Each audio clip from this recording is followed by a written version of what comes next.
So, this week we are going to be learning about the art of Andy Goldsworthy.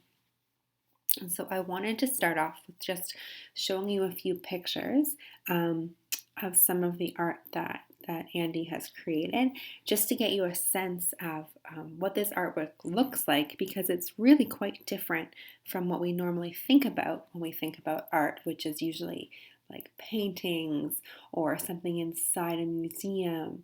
Um, Whereas Andy's work is really found outdoors and made with materials that we often don't think about using to create art.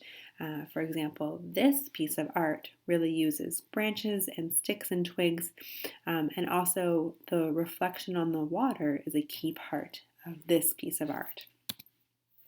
Here's another example of a piece of art that Andy made using rocks that he found in varying shades of gray and white and blue. And he arranged these rocks. He didn't paint them. He found them and arranged them into this sort of like gradation to show almost coming into a black hole. Here's another example where he's very carefully balanced rocks along a shoreline.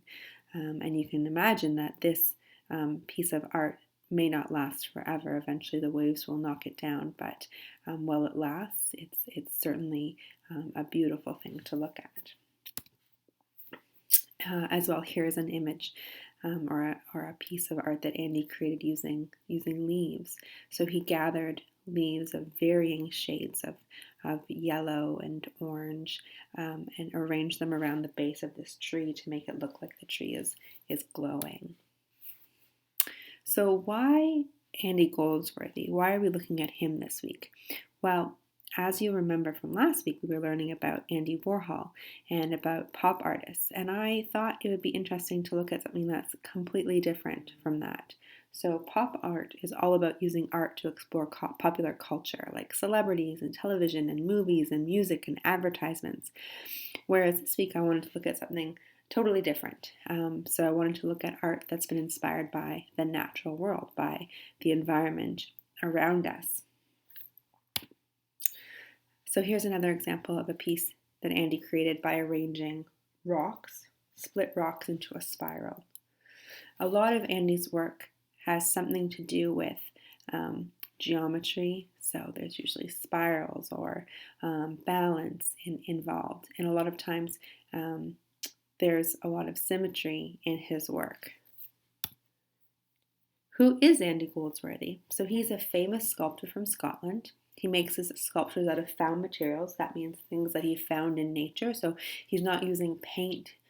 He's not using canvas. He's not using things that are manufactured. He's using things that he finds in the environment. Some of his sculptures are meant to last for a long time. He does create some sculptures in museums, and so those are meant to last for a very long time, but others, like for example, ones made of snow or ice or the balanced rocks, are only meant to last for a short time, sometimes even a few seconds. And so he photographs his sculptures, which is a part of his art, to share them with other people. In order to make his art, he must spend long periods of time out in nature, often in cold and wet conditions. And that's part of the experience, he believes, in creating art. And he feels a strong connection and relationship to the natural world, and this is what he wants to explore in his artwork. So here's another example of of a sculpture he created using icicles that he's fused together. So I want you to watch a short video with Andy Goldsworthy to learn a little bit about how he creates his sculptures. And then you can choose from one of a couple tasks this week. So your first option is that you can create an Andy Goldsworthy inspired sculpture. So you can use any natural materials that you can find: rocks, twigs, leaves, sand, pine cones, seashells, dirt, anything that you can find. And then I want you to take a picture of that and share it with me. So you can either email it to me or post it on OneNote, or if there's some other way you want to share that with me, you can. Try and remember that in addition to Andy using a lot of found materials, he often, like I said, creates a lot of shapes or geometric aspects to his art, and oftentimes there's a lot of symmetry, which means one side is reflected of the other. So here's an example of a piece of art that I created. Then I want you, so if you don't want to create art, you can reflect on Andy Goldsworthy's art. So in OneNote, I want you to answer the following questions. So choose a sculpture created by Andy Goldsworthy that you like. So it could be one of the images from this presentation, or it could be another one that you find on the internet. I want you to copy that image into OneNote and describe the sculpture. Then I want you to explain why you like it. Why did you pick that one? Describe how you think Andy made it. And then I want you to think about the meaning behind a book that Andy created. He created a collection of photography and he put it into a book, and he called that book A Collaboration with Nature. So why do you think he chose that title for that book?